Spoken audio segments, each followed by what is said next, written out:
also charge everything up front. You're right on. They don't have any continuing audits. It's the only things I found Who's out. not gonna be here this month? But they did respond back to me just about 5 minutes ago. The Green Bar is the Say, voices. oh yeah, send us all your information. We'll be happy to give you a quote or something. It's all dependent upon size and everything So else. I'm in it. Only problem is that, you know, by the time we research that and get an approval from the board, it'll be the next board meeting. And of course, the deadline is March 31st to actually have the cost report in, so it makes it pretty much impossible. Link. You sent Right, me the link yesterday. I just, it looks like they do a lot of other stuff too that Right. might be useful in the future. I understand, yeah, especially, well, I know PCG does also. We're gonna have a need for more EMS consulting in the future. I just got a notice yesterday that Medicare is reinstating the bonus percentage that they used to pay on transports. So it's like 2 to 5% more we're gonna get on Medicare transports. But the caveat is now you have to provide cost analysis It's data. just not in order to downloading receive it. the, So again, more They're cost just analysis, we're emails. probably gonna need to Maybe use use those those password companies. in the wireless. just checking. Yeah. Yeah, no, I'm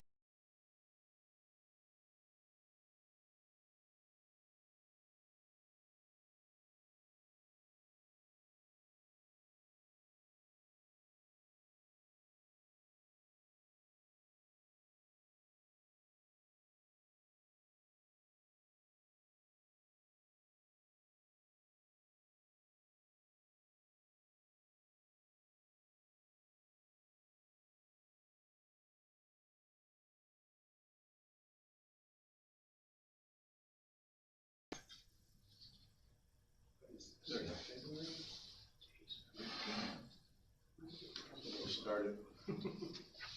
We use guest right now. 15 days Yes. ago. And the address, yes. That's my password again is? It's okay, you've had kidney stones. Yeah, To help. yeah. The capital H's. Thankfully, I And the had number some two, and then- leftover medication in And an my exclamation point stash, at the end. otherwise I would have been on the floor. Do you want to do this again? Sure. Or do you think it'd be better to have someone else? I think I should be quiet. Yeah, but- if John wants to do it, that's fine, or. That's kind of what you would do broadcasting. This is our testimony. Can't you make us look a little bit younger? Yeah. I like it when you stand in I front have of an me. app for that, I have an app for that. Could you put some hair on me with your app? Can we do like they do on Photo. ESPN, we can get those Little little photo.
Just trying to stay all the way of water out my food lot.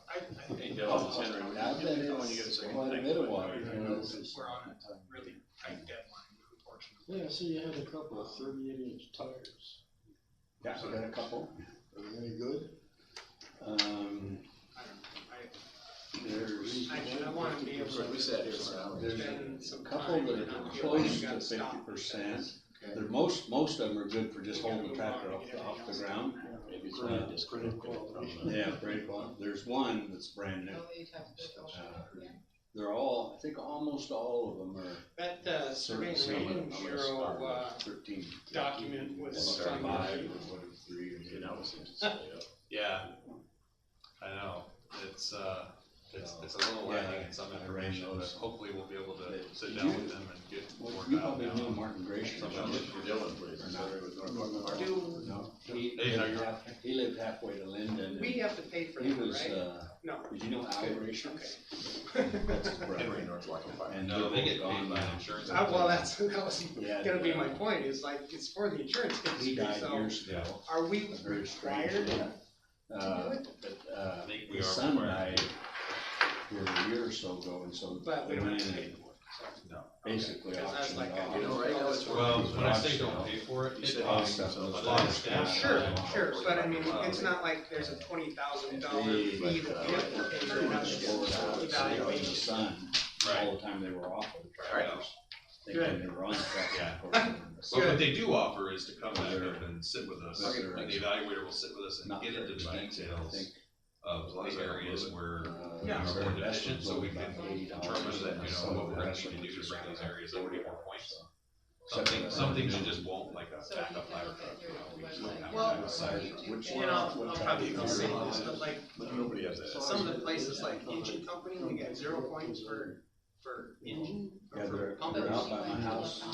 Or did I read that wrong? No, I didn't see that. What they do is they start And then when with the maximum amount of They're points needing that up you can against get. the tree. And they subtract from that every time you don't have, so with staffing, if you don't have 6 people in the station, Specific to say our. you only have 3, you only get 50% of A that. couple of them don't have. So if you get a 0, that's good. Some that have. 0 is good. Okay, alright, cause I'm like, Out, although. They're all in there. pumpers, we got a 0, what the hell? Yeah, when you get points, those will be taken away from you. Okay, Tires are Alright. 2019. it's like golf Yes. then. I think we're okay. Are better than the tires they make. You just All gotta be right. sensitive to the fact. And that- that- No, alright, they say that nylon on the explains a side lot, of it. because I'm The casings almost never split out. trying to figure that out. Nylon. Okay. The rail and whatever else they make. Junk, yeah. But still, Is it? rubber don't fit. I would ask Jim.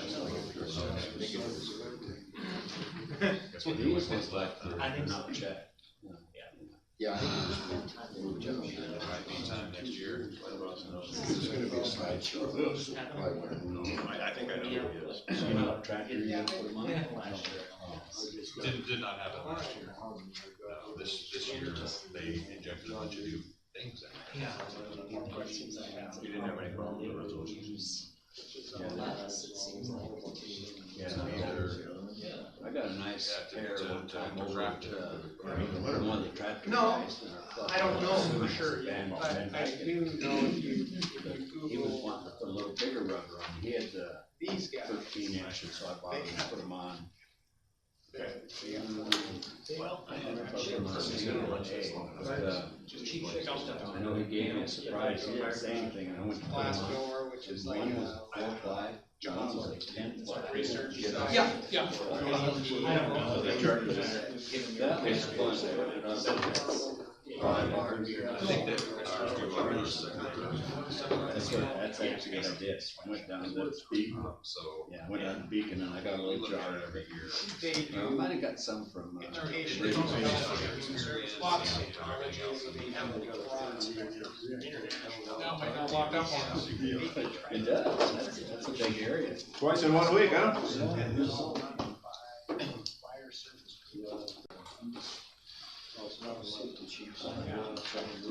Yeah, and I don't know if they Yeah. work with, system design or. That's what I did with mine. And maybe. Oh. What I've been doing at Henry's, I got a single post hoist in my garage. The only budget you guys. Yeah, when you said you were. As you said, yeah, I looked at it, it looks fine. It's not a good idea. No. Yeah. You can stream it, you can also record, and then it records Yeah, right actually, to the I same should stream. review it. So we're just streaming, the stream is all in there. Richard said something about he's gonna bring product. Involved in Alice Johnson. When you're all done, yeah, Chris has got it in close, and then you can rename it. I'll have to talk to rename the file too. You need some kind of soda in there? Or we just say February, Washington soda. soda? And then we'll have the year, so at the end of the year. Oh, it'll be that kind of. 11 or Yeah. 10. Commissioner meeting. Video, and they'll all be on YouTube. They won't be on Yeah, our service. yeah, sodium carbonate. Probably. That's the plan.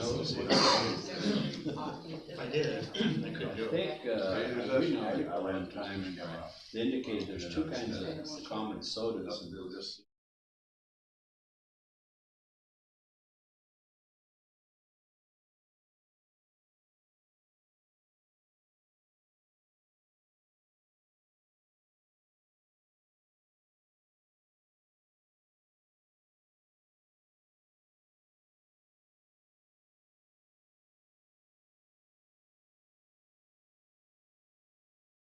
That green light indicates that the stream is being sent out to YouTube. Yeah, well, next month. So that's your, this is your indicator right here.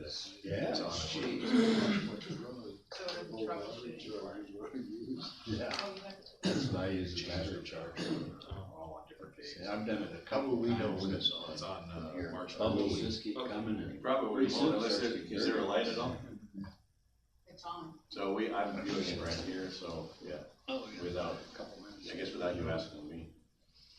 There's an indicator light on the program. Like when we go to executive session, Yeah.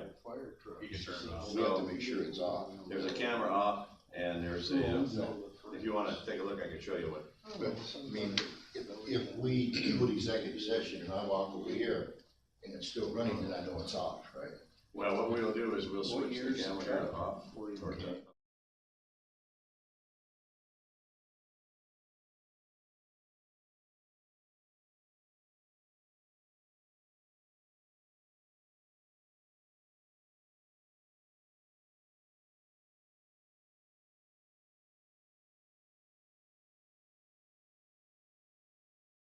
Did France make the motor originally? It's back in.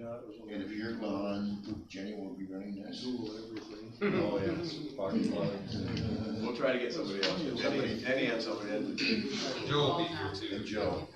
There's really only three buttons. Three buttons, so probably anybody other than. That's too many. These guys are perfect. I was gonna say, that just includes all the commissioners. So Joe's not here this month, but I can show Joe that too.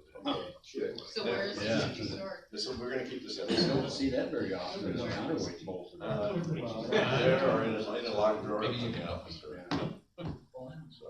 Well, it can't be too clear, then we only keys. They're international. yes, that's a good point. International. We haven't taught this to the end, we only taught this to the end, was.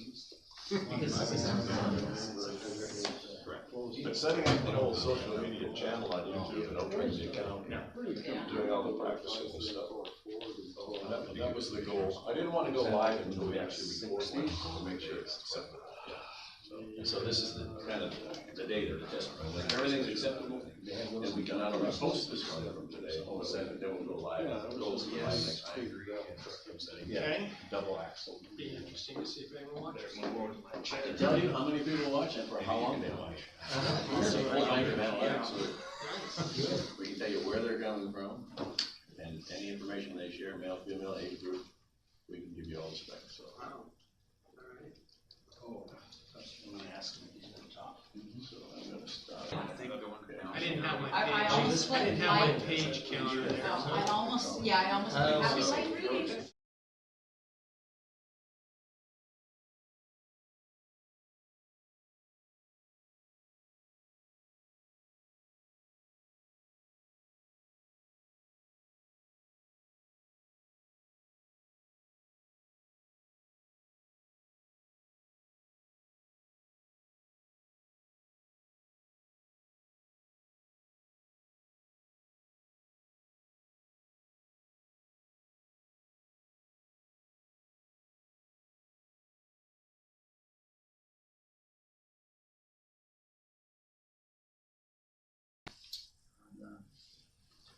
16th or 15th, and we'll start with Volunteer Pension Board. And ask for approval of the January 18 Pension Board meeting minutes. I move to approve. Second. All in favor, say aye. Aye. We'll move on to volunteer separation. Chief? Yes, Mr. Chair, Commissioners, we have one volunteer separation this afternoon, and we also have two pension eligibilities that we'll need you to take action on. The volunteer separation is Larry Johnston, and you may remember he is a staple of District 4, has been around a lot of years, 23 years with District 4, and then with North Wacom. He was a battalion chief for District 4 when we merged with them, and he maintained that rank and worked a lot with the volunteers and worked a lot in training. He worked with an Explorer program over at District 4, and he was one of the very few volunteers who ever responded, that we still have, that responded on the Agate Bay Station. So he's been around a long time. He, over the last year or so, really had taken a leave of absence. He had some personal things going on, and then work was always a factor for him. But about 2 weeks ago, he presented me with his resignation and his desire to retire and collect his volunteer pension. So we actually were going to honor him at the meeting, but he wasn't able to make it today, so we might try again at a different time. But I'll be asking tonight for your approval for the separation. Okay, I would so move. Is there a second? Second. All in favor, say aye. Aye. Yeah, make sure we get some sort of a time to recognize him for his Yeah. service. We have, got all the recognition awards and stuff ready. We just need to have a time that he's able to come. All right. Pension eligibility. Yes, Mr. Commissioner and Chair, or Mr. Chair and Commissioners, we have pension eligibility also for Larry Johnston, and we'll need your approval for his pension eligibility. Okay, I move to approve. moved. I'll second. All in favor, say aye. Aye. Okay. Number 2. And then lastly, we have pension eligibility for Glenn Voss, who was a District 3 volunteer from 1985 to 2006. His spouse, Janice Voss, is making a claim for her late husband's pension, and I believe, Rich, you knew him. So we'll be looking for your approval for that, for the spouse. Long time volunteer, died way too young. So I would move to approve that eligibility. Second. In favor, say aye. Aye. Any other business before pension board? No. Not, we'll adjourn pension board meeting, and we'll start our regular meeting. We have a special guest with us in the audience today, right? You want to introduce your guest? My pleasure. Definitely my pleasure. This gentleman's name is Don Rootford. He lives about maybe a little more than a mile south of here, just past Dakota Creek. He worked for years at Bradford Ford here in Blaine when there was a Ford agency. And then he worked as a school teacher at Skagit College in mechanics, automotive. He was very good at it. And then I believe he had 28 years of fire service. Was it all here in Blaine, Don? Well, Fire District 13, I guess you call it. Oh, 13, yeah. I started in, it was Custer Seminole Township and City of Blaine. Oh, anyway, we thank you for the service and thank you for coming today. Yes. Thank you for your service. Welcome. Are you any relation to the Rootfords that have a farm there in Westroad? Brian? It's my fault. Yeah, I was commissioner, Fire District Commissioner for about 16 years. I was fire chief in Blaine for 2 years.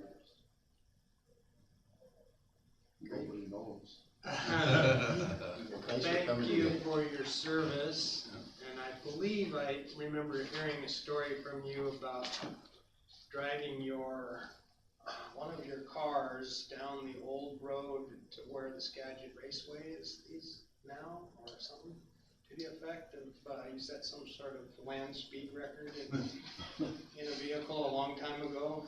Yeah, I was an old street racer, in high school. Well, if you're down in Skagit County, you're sure you won't run and shine? Yeah, nice rough river. I don't know, I drag raced for about, I don't know, 4 years, I guess, basically. And weren't you like on the cover of like Popular Mechanics or some? Oh, I had my car was in the Hot Rod magazine, I think, 3 times. Yeah. I don't know if you're familiar with drag racing, we always credit Don Garlitz as being the first rear engine dragster, which was fairly recent times. My rear engine dragster was built in 1950. I drive by your house a lot. Well, thank you for coming. Okay, and I'll call the meeting to order at 1:06, and at this point, we usually stand for the Pledge of Allegiance, and we're gonna do that, but as we stand, we're gonna have a moment of silence for the shooting victims yesterday in Broward County, Florida.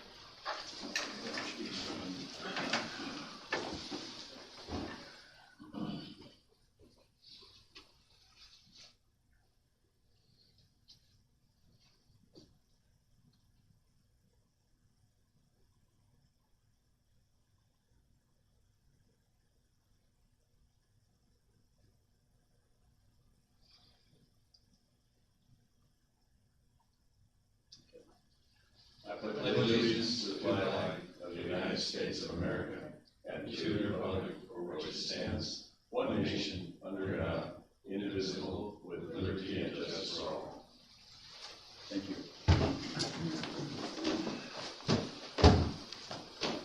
Those poor kids. Okay, we're gonna have a roll call, and we're gonna note that Commissioner Crawford had been previously excused for a family function.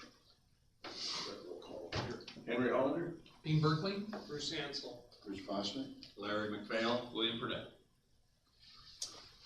Okay, and no public comment sign up. We'll go to approval of the consent agenda. The numbers are listed there along with the minutes. I'm sure you've looked through. I'll just review the numbers. Under item 4, direct deposit payroll, $288,694. Volunteer direct deposit payroll, $1,914. Benefits voucher, $276,923. Monthly expenditure vouchers, $64,248. Capital projects apparatus, $7,828. Capital projects facilities, $40.33. I entertain a motion to approve the consent agenda. I'll move to approve the consent agenda. I'll second it. Okay, any discussion or any questions? Bruce? Chief, I had sent a question on the financial report as to the discrepancy on the, I think, the interest reporting. And I think you explained it, but I don't know if anyone. It's just kind of one of those things, you go over this stuff every month and then all of a sudden something pops out at you and I go, oh, I wonder if that happened last month too. And I went back and it's happened every time. So I figured there's a number that's not being carried somewhere. So you can explain. Sure, yeah. Commissioner Ansel sent us an email yesterday, and I would like to say Commissioner Ansel does a great job of reviewing the board packet and lets us know when there's issues that we need to correct or that he has questions, and we appreciate that. So there was a couple of small typos on the minutes that were fixed on your copies, and then he had a question regarding the county treasurer's statement that we get every month that lists out all the cost centers that they keep track of for us. There was an investment interest line in the expense fund that was a little bit different than what our printout from our accounting software shows for the same actual investment interest line. A difference of approximately, it was about $350. $350.17. So in looking at that, what we determined is that the county, they track things a little different than we do in our accounting software. And from what I understand, the auditor wanted us to include healthcare reserve account interest in our expense fund revenues. So it's added into our expense fund revenues, which makes our total a little more than what the county has. But the county accounts for theirs actually separately under the actual line item of health reserve. So the numbers are okay, they're just documented in two different places. And, I think when we actually go to our new, bias accounting software that we're making the transition to now full time, we'll be able to correct that problem. Make it look more like for like, as much as we possibly can. But we'll check with the auditors to make sure that we're still doing it appropriately. So if you're looking at your form, it'd be line item 72121, is that correct? Yes. Okay. 35017. Yeah, I knew it was probably a number in there, but I just couldn't, I wasn't smart enough to find it, so I appreciate that. Well, that was a good question, for sure. Smart enough to notice it. Yeah. And then the only other comments I had were, on the chief's report. Actually, wait a second. But, the AFG thing, I mean, I think that's a great opportunity. I hope, you know, that moves forward. Yeah, As a group purchasing for, breathing apparatus for all the departments around here. Mhm. Do you have any sense on our chances of that coming through? I think they're good. You know, it's been submitted. We actually had it reviewed by a grant writer to give us any comments or feedback back on it before we did that. And all agencies really came together and did their part. And we're hoping because it's a regional grant, it'll get a little bit more attention than if we were just all doing it separately. Because we're obviously wanting to standardize as well. So they always look favorable upon that. But as far as our equipment, our SCBA equipment is now reached the 10-year mark, which is the NFPA mark for replacement if desired. Now, if we don't get this, we're still going to be able to use our SCBA's. They don't automatically expire and you can't use them anymore.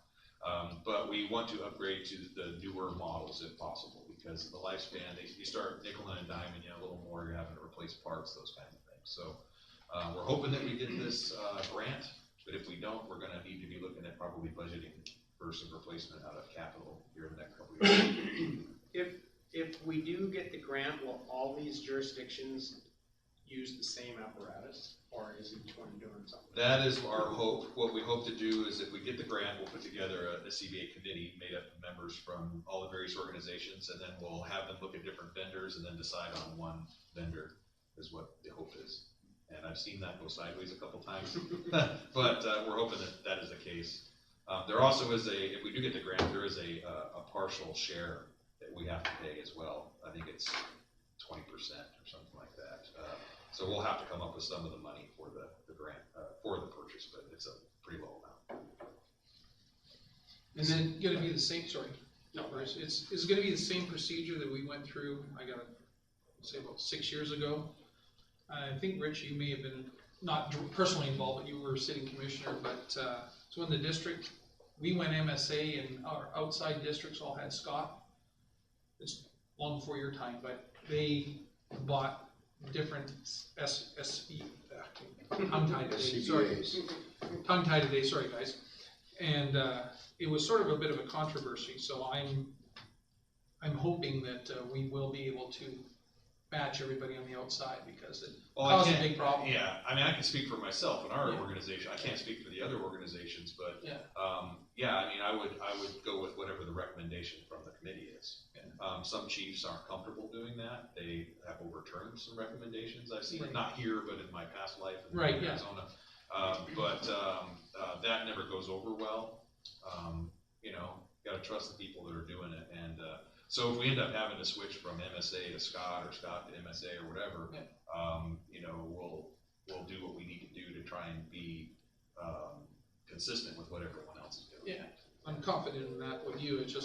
I just remember the battle before when we were Scott and then we went to MSA, and then everybody outside of us were all Scott and nothing was interchangeable. The air packs nowadays are so advanced, and they're really mostly alike, except for the manufacturer, really.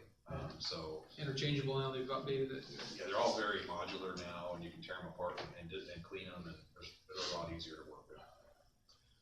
Chief, under the county fire EMS approval, is that image trend notice that we got from, Yes. all of a sudden we're getting emails from somebody now? Yeah, Sandra D'Alessandro.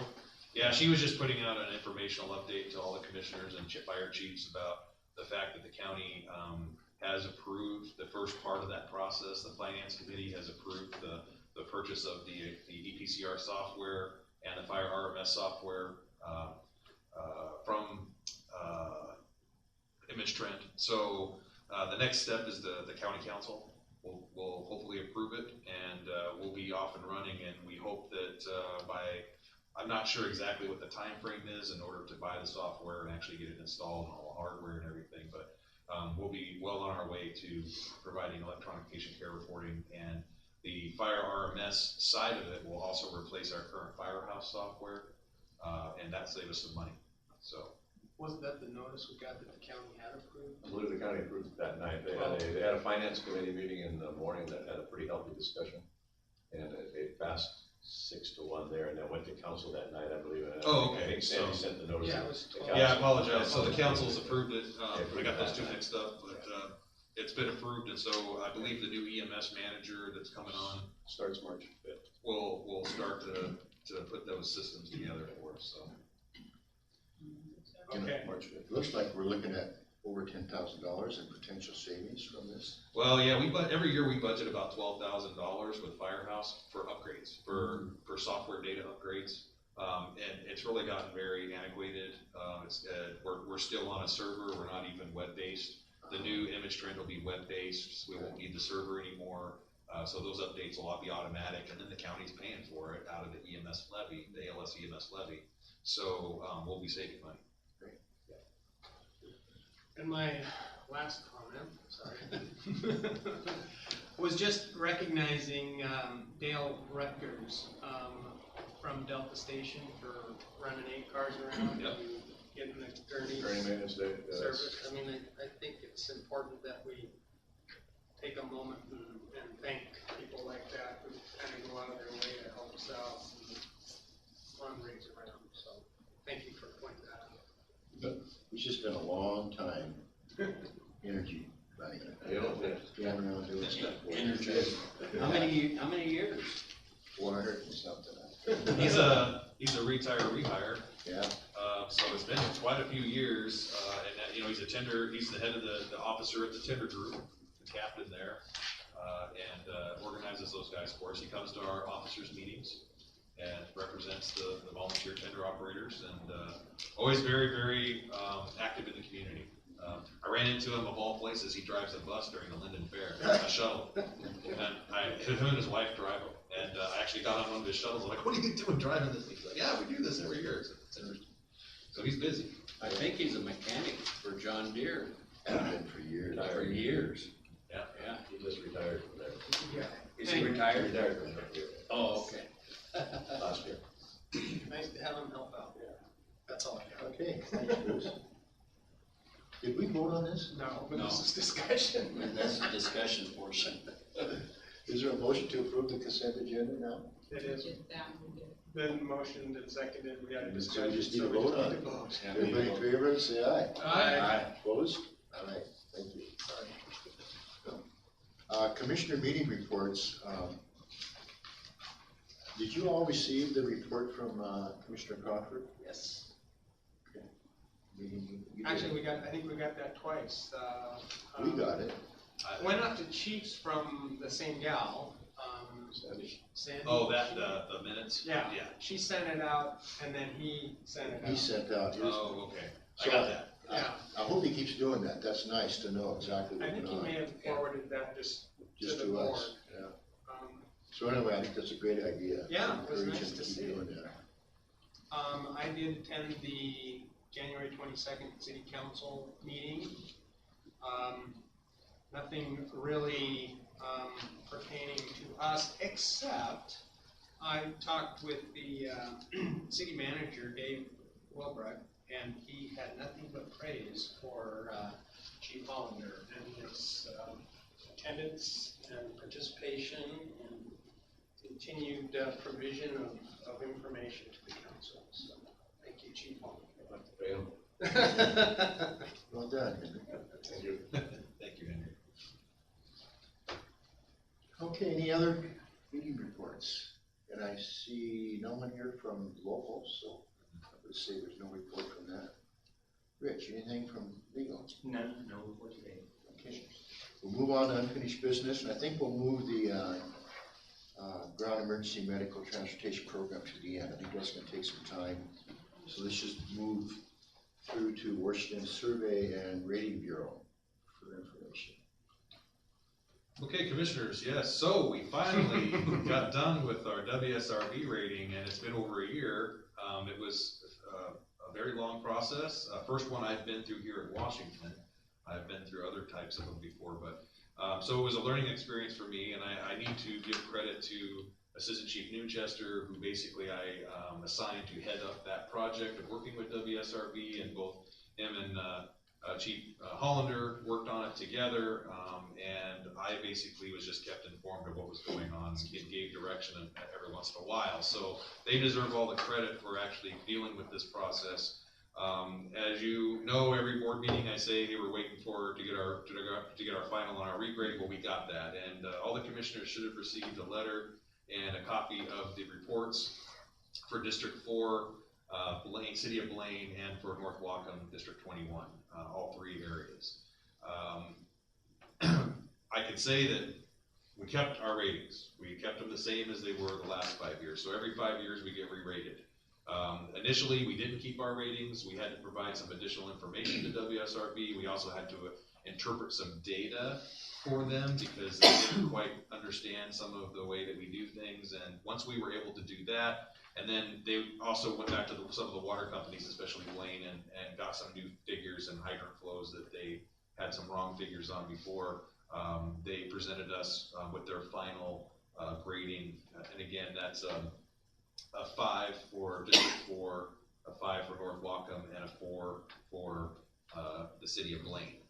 And how those ratings work, I'm sure you probably know this, but the ratings are from 1 to 10, 1 being the best rating you can have as a fire department, and 10 being basically you have no fire department that serves you. And so we fall in the mid to upper half of that, which is not too shabby, especially for some of the challenges we have here in Whatcom County with our water supply.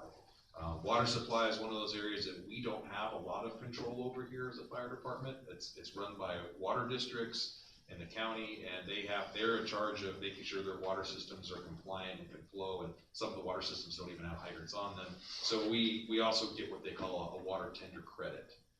So we had to prove that we could deliver water using water tenders in an appropriate amount of time and deliver appropriate amount of flow of gallonage and all those kinds of things. So we did get credit for that. The other area, which is, there's 4 areas altogether that we're evaluated in. One is the water supply, like I mentioned, that we don't have a lot of control over. The other is communications. Our communications facility, we don't have a lot of control over that either. That's run by Prospect, which is the City of Bellingham and bars in the county. There are some issues with our dispatch center that we lost points on, mainly the fact that there's not 2 modes of backup communications, and the building is actually within another building. It should be a standalone building. There's all kinds of points that you can lose for those kinds of things. So, you know, we identify those issues, and we try and improve that through the bars committee if possible. But again, we don't have a whole lot of pull there. The 2 areas that we do have more control over is the fire department and the fire safety control areas. So in fire department, they're evaluating everything: our fire stations, our apparatus, equipment, personnel, training. And in fire safety control, it's evaluating how we enforce the fire code, fire safety, education activities, community education, those kinds of things. So in fire department, how it works is you start with the maximum amount of points you can get. So it's kind of like a golf score. You start with, you know, a bunch of points, and as they find out you have deficiencies, they subtract points. So when you look at the actual gradings themselves at the point category, if you get a 0, that's good. If you get any points taken off, that's points taken away from your score. Okay, and then it gives you a percentage of where you fall in that score. And in fire department, there's several areas that you might notice, like staffing, for instance, like an engine company. They start with, to get maximum points, you have to have 6 people on duty at the station. Okay, well, we typically have 3 people, sometimes 4, but typically 3 is our staffing model, so we automatically just get 50% for that. They don't take into evaluation a lot of other factors, and so I've always kind of been a proponent of thinking that this kind of system of evaluating is very archaic. It needs to be updated. A lot of insurance companies really don't even use this data anymore. They use other forms of data to determine their insurance rates. But needless to say, this is what we do here, and every 5 years we're going to be doing one of these. So if you switch over to fire safety control, some of that is not within our control either, because the fire department here, the fire district, doesn't have any legislative ability to enforce code. So that's done by the county fire marshals in the county. So they are in charge of going out and doing the inspections, the high-risk inspections. They're in charge of the fire investigations and all those things. And so they go to the county and get all their information, and they calculate that information into our score. The one exception is the city of Blaine. We have a fire marshal for the city of Blaine, that's Chief Hollander. And he does work with the city of Blaine on a lot of items, whether they be plan reviews, code enforcement, and works with the county on fire investigations in the city itself. So we do get a little bit more points there for the city of Blaine. The big difference between the scores for a 5 for District 4 and District 21 and a 4 for the city of Blaine is really comes down to water supply. City of Blaine has a great water distribution system, has a lot of hydrants, and they get a lot of credit for that. And so they tend to score a little bit better, and that's why I think you see the difference in score there. But like I said, there's a lot of information to digest. They don't break it down a whole lot in the report that they give you, and I wish they did, but we are going to be meeting with our evaluator in the next coming months. Myself and the ops chief and Henry are going to meet with them and talk about what areas we can make improvements in. We can look at the raw data scores a little bit closer to see how we could improve the fire department. And that's always been my mantra is, how can we make it better?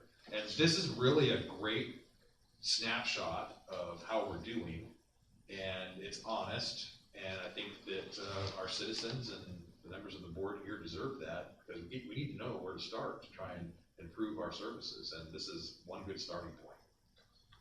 So unless you have specific questions about the actual reports themselves that are burning questions that you want answered, I can try and answer those for you today, but it might not be the most appropriate place to do it. We might decide if you really want to get into it, we can do it at a different time, but I wanted to make sure that you had all the information to review.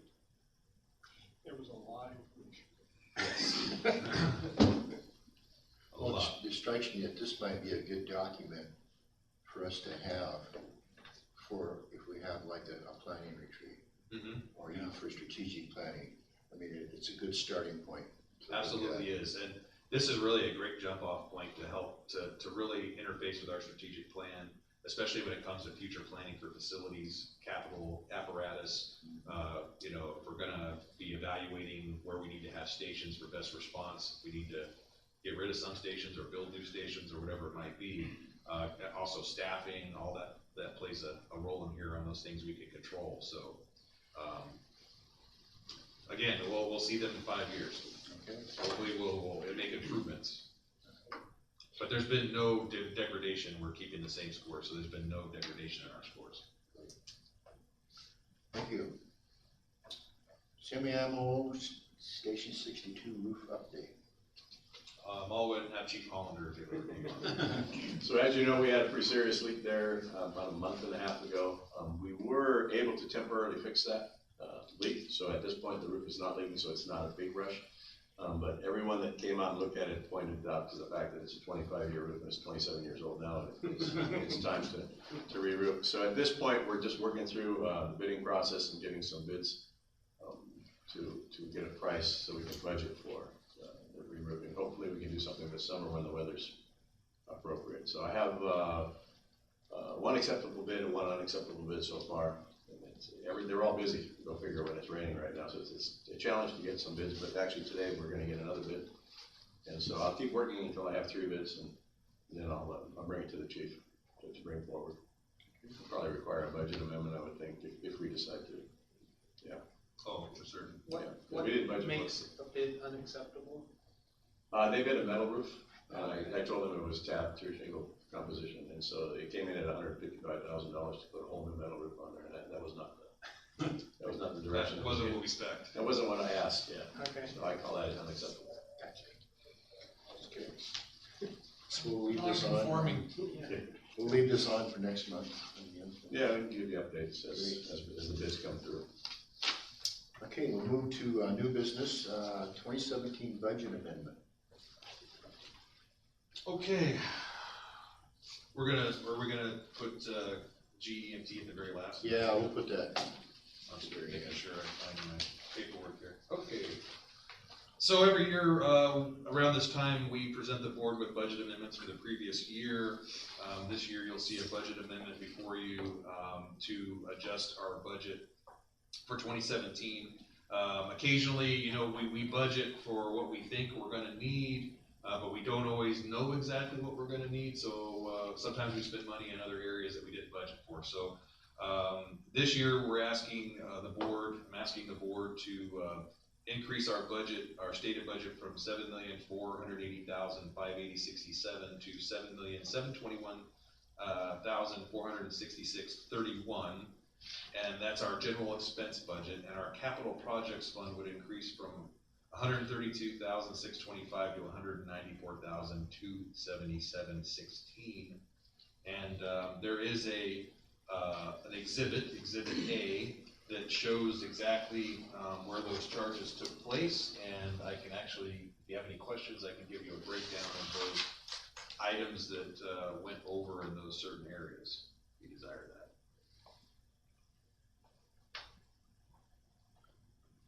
Where exactly was that exhibit? Falls right behind. Behind. Oh, remember I sent it out separate? Oh, okay. Yeah, we inadvertently omitted it from the original budget, original agenda, board packet, and we sent it out separately right afterwards, so. And I could go through those line items that we ended up spending a little bit more money on.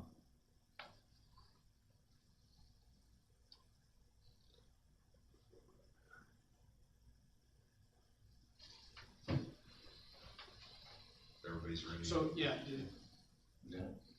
Okay, so looking at our general fund expenditures, you'll see that we were over $47,157.71 in our administrative division, and looking at the breakdown of those costs, no offense, Rich, but we had increased attorney's fees. We used the attorney a lot more this last year. We had several things with, not only did we have contract negotiations, we had other things going on, so we had some more attorney's fees. Certainly that's not all that cost. We also had increased audit fees that we under budgeted for.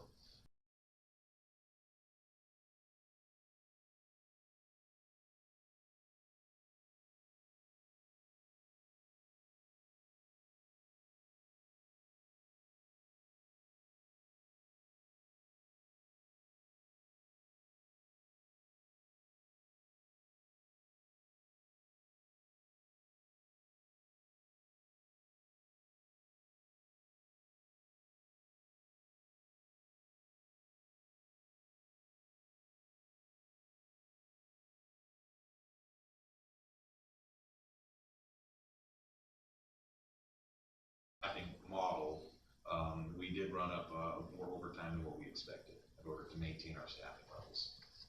And the other part of that money, and I'd say about 100,000 of that was overtime. The rest of that money is medical claims that were over and above what we typically pay.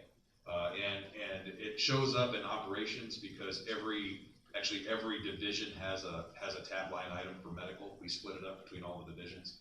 And it just so happens that most of our people are in the operations division, so that's why it shows that they're having when higher claims come in, that affects that area. So that's the total overages and general fund expenditures.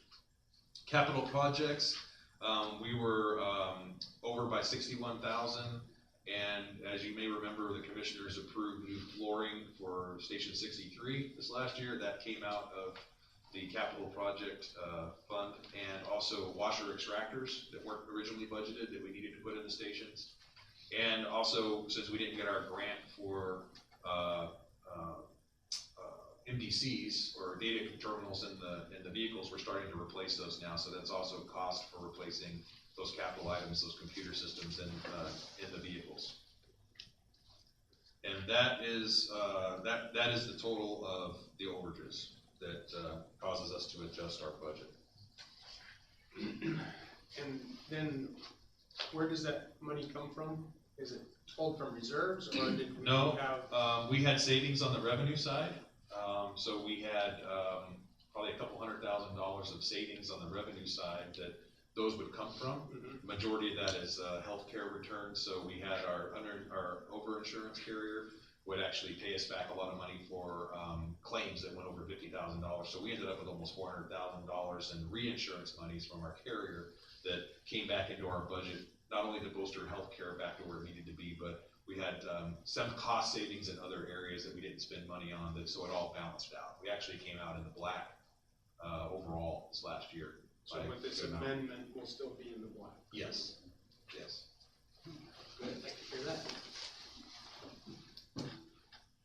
So we need a motion to. Is there a motion to approve the amendment? So move, I move to approve the amendment. Second. It's seconded. Any other discussion? All in favor say aye. Aye. Opposed? Okay.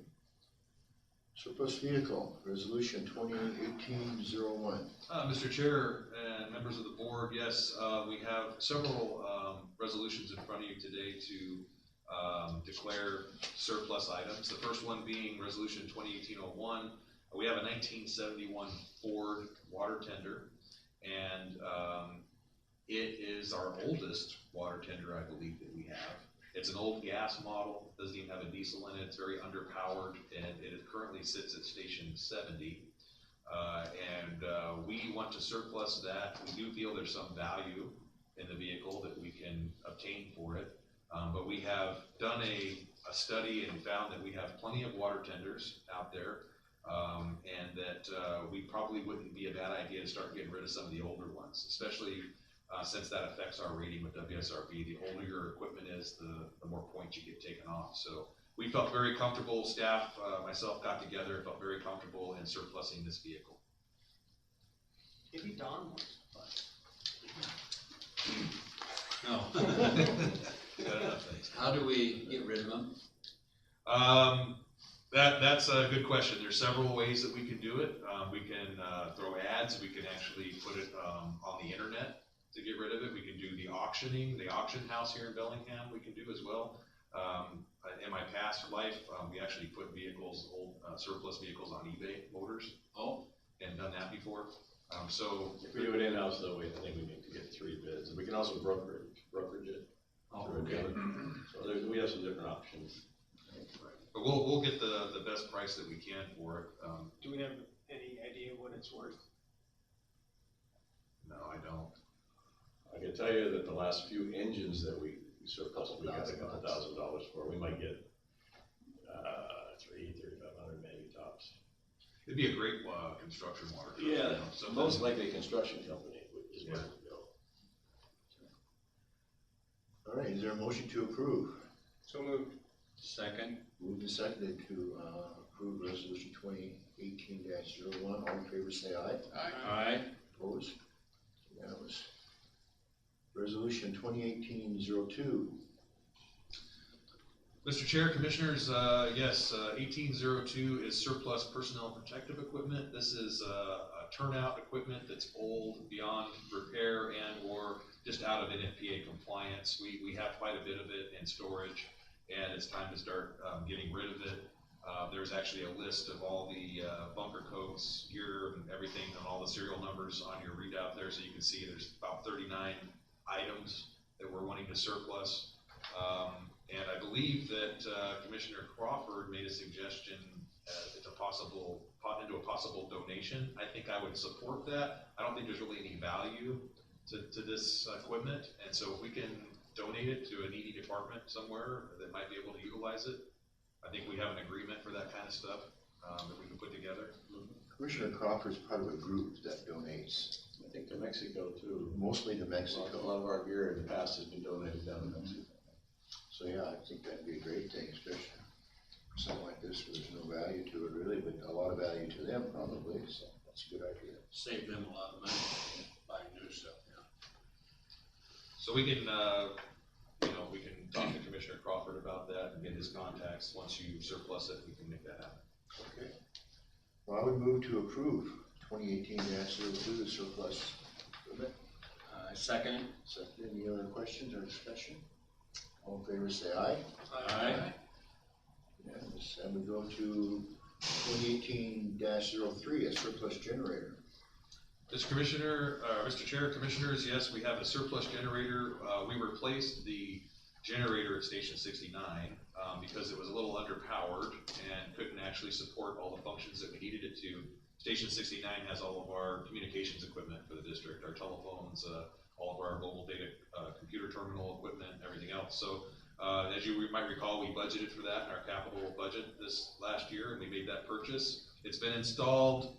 We're waiting for a transfer switch, I believe, but once that's in, it'll be completely done. And we took 69's generator that was there, which was still in good service, just not enough power, and we moved that to Station 68. Their generator was broke down and was unrepairable. So we moved that to Station 68, and now we're looking to surplus Station 68's old unrepairable generator. Is it worth it? Whatever Z's number will give us for it. Okay. Okay, is there a motion to approve that surplus? So moved. Second. Moved and seconded, all in favor say aye. Aye. Aye. And just to add to that, automatic transfer switch is being installed today. So when the power drops and the crew leaves, the generator will start by itself, and our computers and telephones and things will keep working. That was the goal of the whole project. So. Gas or Propane. propane? Okay, policies and procedures, suppression personnel, protective equipment. Mr. Chair, Commissioners, we do have a policy in front of you this month for approval. It is the suppression personal protective equipment policy. We've not had anything in writing, and we really needed to get a policy on this so our folks would know how to operate with their personal protective equipment, mainly their bunker gear that they use for fighting fires. We also want to try and be compliant with the WAC standard as far as decontamination, how we decontaminate our equipment. And we promised you that we would get this policy to you as soon as we could once we bought those new washer extractors, because that is part of this policy, is disinfecting and cleaning our gear safely. Some of the things that this policy goes through is what kind of equipment we use, what the members' responsibilities are, what the department's responsibilities are, how we do gross decontamination of those, and when they're contaminated, how repairs and alterations work, how inspections are done on those pieces of equipment, pants and coats and helmets, when we're going to wear them. So it kind of goes into face and eye protection, hand protection, foot protection, head protection, and more closely defines how we want to maintain a cleaner, more cancer-free type of environment for everyone, as we all know that that's a problem. Now this policy kind of hits it in a broad aspect, but we also have a directive that we'll put out once this policy is approved that gets into the nuts and bolts of how you interpret the policy, how you actually get into the actual procedures that you use for what the policy describes. That was gonna be my question, because there's a lot of stuff in here that can be left to personal interpretation.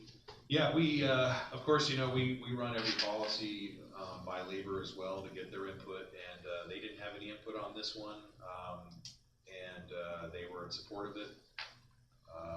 We all know that these are issues that we're dealing with in the fire service. We want to get ahead of that, and I think we've done really well, and the commissioners have done really well as far as making sure all of our stations have machines that can clean our equipment in a fairly rapid manner. But as far as, how we actually go about doing those things, we do have a directive that we've drafted that will go out to explain to the folks out in the field how to interpret that, so. I have a question. There's a couple it's stated both in hand protection and foot protection. I was just curious. One, it says you can't put this stuff next to flame. And also, protective footwear is not designed to provide protection for proximity or fire entry applications, nor for radiological, biological hazards. I didn't quite understand what that meant. If you're wearing protective footwear, it's not designed to protect your feet. Well, I interpret that as what a manufacturer would put on the label, which is, yes, it's meant to go and be in a fire type environment, but to actually put direct flame on it, it's not meant to do that. So it's not meant to have a flame impinging upon it for any amount of time, but it can be in a superheated environment. You can be in an environment, but it's like putting direct flame to something, I think is what they're saying. It's not designed for. So, and that goes kind of hand in hand with most turnout companies that are going to say that, you know, turnouts are only rated to certain temperatures, but under direct flame impingement, you know, all that goes out the door, right? So, I was just more for entertainment purposes than anything else. yeah. And then my only other comment was, I kind of chuckled, spectacles. I haven't heard the term spectacles used for some time. I think it's right out of the wax. I would say it's a whack. Yeah. Yeah, I was like, okay, so there's eyeglasses, there's corrective lenses, and then I'm reading spectacles, and I'm like, is this like a 1940s document or something like that? Yeah. Alright. Well, we have to I be just want politically I just correct. want We to have make cover sure that all the ages. young people we're hiring know what spectacles are. Exactly, yeah. So I'm assuming this is based on pretty much a boilerplate policy. for It's inspection. somewhat, yes. If you look at the very bottom of the policy, it actually says what the references that we used to create the policy. In fact, Chief Newchester is the one that actually put this together, and unfortunately he's not here today to discuss it. But he did brief me on it. I did look at it. Like I said, we've reviewed it quite a bit. But most of it's based on WAC standard, and then we have a little bit of NFPA 1971 as well. All right. Okay, is there a motion to approve this policy? I move to approve this policy. I'll second. Any other questions or discussion? All in favor say aye. Aye. Opposed? All right. Okay. Let's tackle the ground emergency medical transportation program. Okay, if you just want to give me a few minutes, I want to go ahead and fire up the PowerPoint Yeah, presentation. let's for take that. like 5 minutes. And I'll give you time to- You might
So at our last board meeting last month, I introduced the commissioners to this ground emergency medical transport program that the state is facilitating. And we talked about the potential benefits of us being able to collect more money from the federal government for Medicare, Medicaid transports of injured folks using our ambulances. More to the tune of what it's costing us, because currently we don't get a fraction of what it actually costs us back from the government. And the board gave me direction to go ahead and submit our annual provider participation agreement to the Washington State Healthcare Authority to meet the deadline of participating in this program. Since that time, there's been a few questions I think that I could probably help clear up by giving you a PowerPoint presentation of, again, an overview of the program and then how we would implement that program here at North Whatcom. And so, with that being said, I'll go ahead and begin the presentation. If I can make it work. There we go. So, the GEMT came about. It's a voluntary program that makes supplemental payments to eligible agencies who provide emergency ground ambulance services for Medicaid clients. In 2015, the Washington State Legislature passed the House bill authorizing the GEMT program. Now, I want to say that the monies for this program have been around for around 30 years, and it just EMS hasn't been able to take advantage of it because they haven't had the legislation there, but other agencies such as hospitals and other people that deal with Medicaid, Medicare patients have been able to take advantage of some of those monies. The proposed state plan amendment was approved by the Centers for Medicare and Medicaid Services in July of 2017 with an effective date of June 2nd, 2016. So we can retroactively go back and apply for periods that we've done transports before this time and get some additional monies for that. The supplemental payments are funded using what they call a CPE, a Certified Public Expenditures Payment Model, and we'll talk a little bit more about that. And to participate in the program, the provider just needs to be the conditions listed below, which it needs to be a publicly owned or operating state, city, county fire protection district, or federally recognized Indian tribe. You have to be a current Medicaid provider and have an active core provider agreement, which we do. And we need to provide these services for Medicaid enrollees, which we currently do. A little more history behind the program itself. Again, federal monies, they've been available to assist with the actual cost of providing care to these patients. But until recently, again, only hospitals and other agencies were able to take advantage of the program. EMS transport agencies have never had access to these monies just due to a lack of legislation allowing access, and instead of having settled for reimbursement that doesn't reflect our actual costs. And in fact, our actual reimbursement costs for Medicaid transports are $115 for BLS, $168 for ALS, and our current BLS charge when we transport a patient is $585, and we charge $15 a mile. So as you can see, we're not getting any equal reimbursement for Medicaid patients at this point. So we could recover up to 66% of our actual cost of a transport through this program. So moving forward, the Healthcare Authority, the HCA, which is the Washington agency, has agreed to allow us to use this Medicaid reimbursement through the CPE process. All costs participating in the program are rolled into our EMS cost analysis. So what that means is that if we have costs associated with participating in this program, as part of our cost analysis, those costs are rolled into what it costs us to provide EMS. So eventually we'll get reimbursed through patient transports for those costs. For instance, if we contract with PCG, the consultant group, to form our cost analysis, there's a $30,000 fee for that. That would get rolled into our EMS costs, and we would eventually get reimbursed for those costs. So PCG is a public consulting group. This is the consultants that I'm recommending that the department use for our program. And again, they partner with Systems Design, which is our billing company that does all of our EMS billing. And they partner with them to provide the GEMT cost reporting services that they're going to need to help us retain our money and get our money back for those transports. Bill, can I just ask one question? Yes. And excuse my not understanding it, but why do we contract out to send invoices? As we're a business, I mean, we invoice things normally, but why do we contract out to have somebody collect our money for us? Yeah, I can answer that. Some agencies don't. Some agencies hire in-house billing professionals to do EMS billing. It takes a special person that understands medical billing in order to do that kind of work. So you end up usually going out and hiring someone who's a specialist in that area.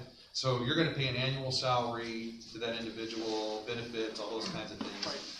Or you can contract out and you can pay a contract fee to have a company that specializes in that do that for you. And so some time ago, before my time, the district opted to use Systems Design as our billing company instead of hiring in-house people to do that.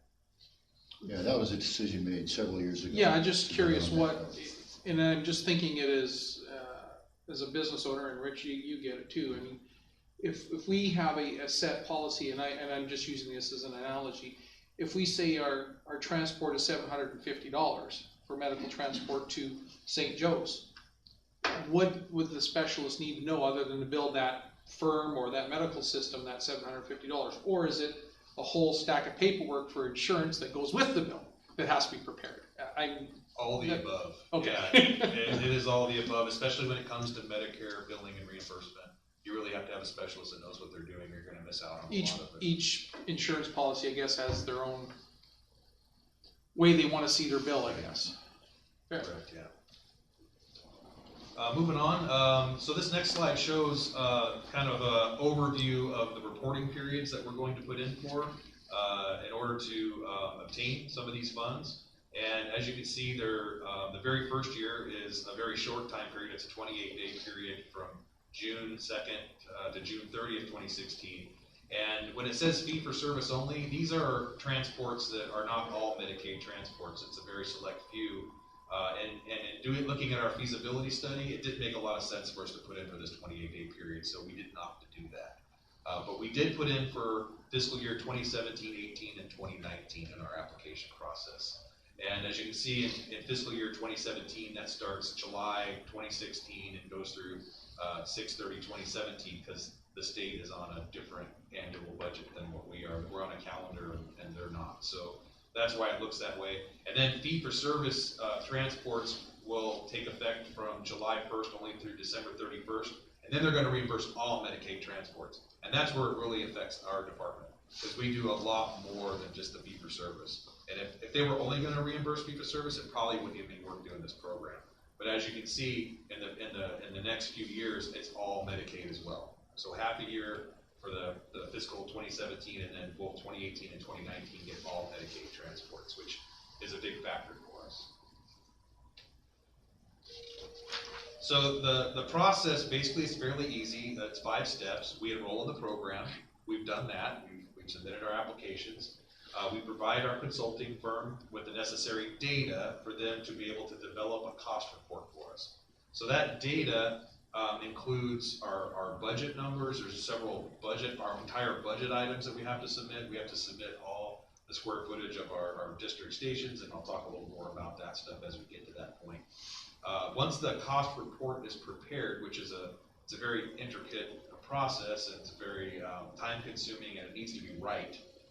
They review that to us, they submit it to us, we look at it, make sure it's correct, and then it gets a desk review process at the HCA, and then we move into the process of getting reimbursed.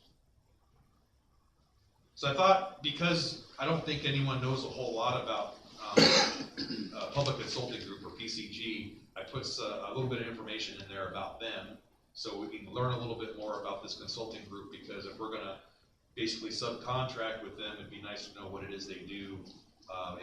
And so Systems Design, again, is our billing company. They're nationally recognized, and they're actually partnering with Public Consulting Group, and we are partnered with Systems Design. That's how that works. But PCG, it's basically a global consultation firm. They are based in Boston, but they also have Canada. They have several other countries that they do work with, And they specialize in a lot of different areas of consultation, but medical is one of the big areas they specialize in, and this GEMT program is, they have about 50 agencies that are partnered with them for GEMT here in the state of Washington and Texas, and there's a couple other states that they partner with people in. So they again, since 2006, they've been working with the provider community to increase EMS reimbursement. They established the first CPE program for the state of Texas. They work with fire departments, ambulance services, providers to reimburse reasonable costs and prepare cost reports. So they have a lot of experience doing that. Again, they want to maximize our revenue for us. And again, they state that they've recovered over $200 million in revenues for agencies that they otherwise wouldn't have got. One of the other things that they'll do for us, since we contract with them, is they'll provide a web portal for us to be able to help us with reporting our actual costs. This is actually a Washington requirement of the GEMT program, and it will make it to where we can actually get in and look at the numbers and have our reports ready and prepared to go every year. So it's a nice thing that they provide as part of the contract. So again, just to kind of go over the steps here on what it is the GEMT program is and how we participate. Step one, we enroll in the program, and we've done that already. We provided the HCA provider participation agreements that the board authorized. We complete the annual cost report certifying the public expenditures, and then we agree to reimburse the HCA administrative costs associated with the program. So there are some administrative costs from the state of Washington. We don't know what that's going to be yet. I've talked to PCG and I've talked to a few others. They don't think it's going to be very much, but they haven't gotten to the point where they've actually decided what those charges are going to be. That's the information that I have. So, and then the following PPAs must be emailed to HSA by January 31st, and those are the fiscal years we put in for in the red. Those are the ones we're going to try and get. Next, what I had them do is provide us a feasibility study, and this study was done just to see if we would benefit from this program at all. We want to know that before we get any further with contracting with Systems Design on this. So what they did is an estimate of the potential funds that we could receive if we participated for 1 year, fiscal year 2016, with GEMT. It's a very rough way of doing it. This is not how the cost report will work. The cost report will be drilled down much more finite and detailed than this. So the numbers, I think, are going to be much lower than what they have here. But initially, they took our total budget, which is $7,472,280, and they estimated that 80% of our budget goes towards EMS delivery, which I would say is probably pretty accurate. But it's an overview. 80%. We're not sure exactly if that number is quite there, but it's an overview of what percentage our budget provides for EMS. And that comes out to $5,977,824.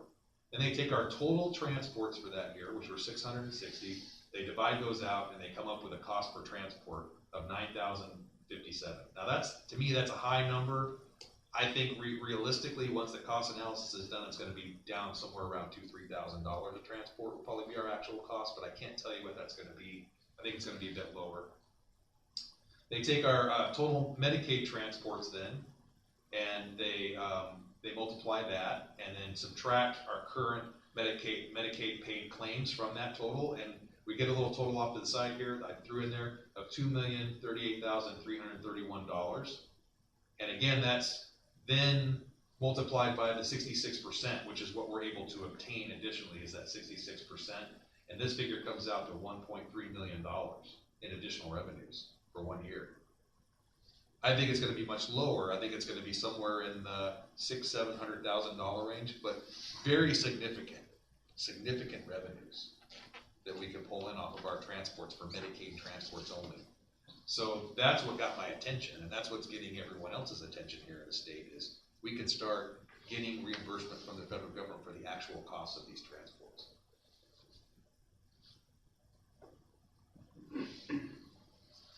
Again, the fees and costs are typically rolled into our expense report, so there shouldn't be any fees that are collected from us until we receive the revenues from the Medicaid transports. That's one of the things PCG guarantees us, is that We don't pay them until we get paid. So that's a nice thing. Cost report preparation, like I said, they charge $30,000 for that report, and that is an annual report, so an annual fee, or 15% contingency fee. And how that works is they put a 15% contingency fee in there just as a safety net to make sure we're never paying more than 15% of our total settlement payment. Again, they don't invoice us till after we get our settlement, so we'll know by then whether or not the 15% is a better deal than the $30,000, and we'll be able to make that decision at that time. And again, we don't necessarily know what the administrative fee is going to be for the state yet. Well, I threw this slide in here because I had this question: why can't I fill out the cost report myself? There's a form online. You go through the form. I've actually looked through the form. It's an Excel file. You can go through and look at it. Well, first of all, it's very complex, and we don't have the financial, I guess, experience in the district, in the department to fill that out. I think I might be able to do it, but the liability that goes along with that is certainly a concern for the district and for me. It's very important that we get the costs correct, because we could be responsible for having to reimburse the government if there's overpayment based on inaccurate cost analysis of what our transports would be. PCG provides us a customized web portal, again, to help us report the cost, report calculations and auditing processes. The comprehensive desk review they do for us, and review of settlements, detailed analysis for billing reports. Payments are included in calculation of the final settlement. Drafting letters, providing support documentation to meet Medicaid requirements and expedite settlement. They conduct comparative analysis to identify significant trends in billing data. And one of the most important things to me is they provide us ongoing audit support in case we do get a state or federal audit. And that's important backup to have. So that's why I think that spending the money to use this consultation firm is well worth the cost, especially based on what the assessment of our new revenues are going to be off these transports. So once we partner for the cost analysis, this is the data that I'm going to have to provide PCG in a fairly rapid manner. That is, we need all of our computer-aided dispatch system information for the time period that we're putting in for. So all of our call information has to be given to them. Our capital usage, all our square footage of our buildings have to be given to them in order for them to calculate our cost of transport. Expenditures by cost center, I have to give them all of our cost center expenditures for that year. We don't really use indirect cost rate proposal. That really doesn't apply to us. Federal funds, if we've gotten any kind of awards from the federal government, because this is a federal government program, we have to report that we've gotten grants or anything like that. Depreciation we don't use, so that's not going to be something that we give them. But again, for the timeline, February 15th is when they actually wanted this information. Well, today's February 15th, so they've been understanding, knowing that there's a lot of districts that have board meetings and presentations that have to happen, so they're willing to work with us on that. Step 3, again, the cost report is prepared, and they deliver that in step 4 when they review and submit our actual cost of a transport. And that's what will be used to calculate our revenues on the Medicaid, Medicare transports. And again, the cost report actually has to be submitted to HCA by March 31st. So by next month, 31st, we have to have all that analysis done, that cost report completed and reviewed and sent by March 31st to the state. So that's why we're kind of on a little bit of a time crunch here with trying to get some of this done. And then there's a complete desk review process that PCG helps us do with HCA. All the reviews of the cost settlements, everything else is done. They draft letters, supporting documentation to meet the requirements that we need. And then they provide us with ongoing audit support in the event of state and federal audits of the program. Here's a little timeline that kind of helps you get an idea of what we're trying to accomplish. In February, we kicked off, and there's the data request. Cost report preparation should happen this month, submitted at the end of March.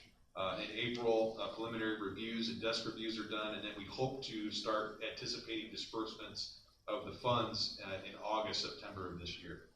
And those will be retro pay periods.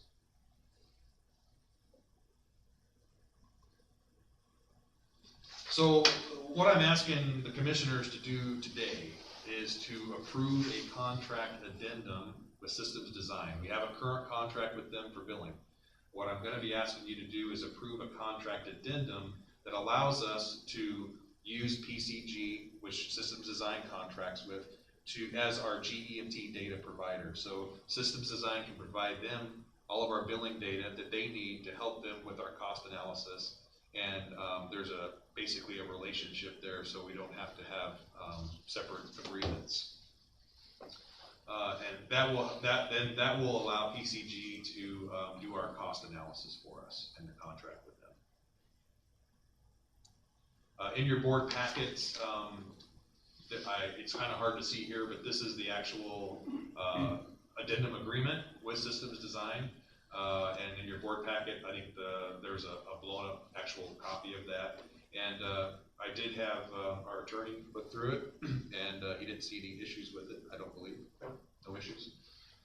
And so I'd be asking the commission, obviously, today to allow me to have permission to sign the contract and permission from the board to do that. So the attachments show the fee schedule. This is the actual contract wording that shows that, you know, depending on how many Medicaid trips you have, this is what we would charge you for the cost analysis and support. And you can see we'd be in since we have 230 transports this last year, 16, actually in 2016, then we would be charged the $30,000 for that fee, or the 15% contingency, depending on which one worked out for us best. I know it's a lot to take in. In fact, I'm learning as I go as well. I've met with Chief Ben Boyko, who's the EMS chief at Ferndale, and had a lot of conversations with him about this process to try and help me understand it better, because I think it's a win-win for the district if we take advantage of this. Certainly, we're always looking for new sources of revenue to help provide better service out there to the public. I would say that we currently don't charge what it actually costs us to perform EMS. In fact, we don't even have an EMS levy in this district. We actually fund it off fire taxes, and we obviously charge patients a base fee, but it's nowhere near actually what it's costing the department to provide. So I'm not saying that we need to charge every district resident what we would charge a Medicare patient, because then that's an undue hardship on our district residents. But I think if there's federal monies available for this purpose, that we should try and take advantage of that and get closer to what our actual cost of transport is. Absolutely. Okay, let's return to our case. Okay.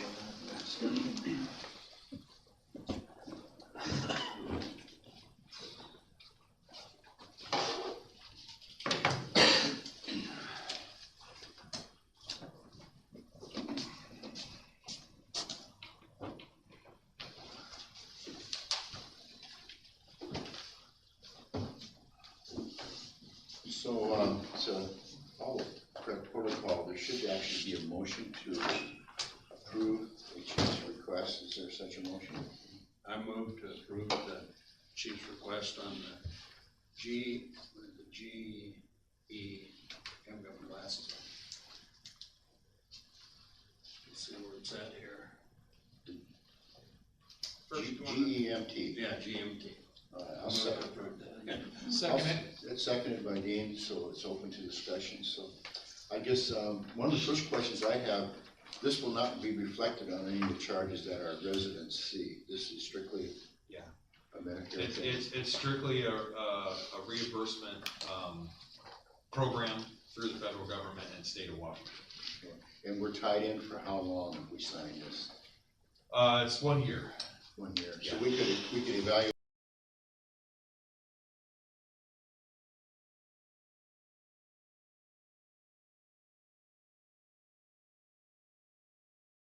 2019, but that doesn't mean that we have to be a part of the program, but that's just a requirement of the HCA.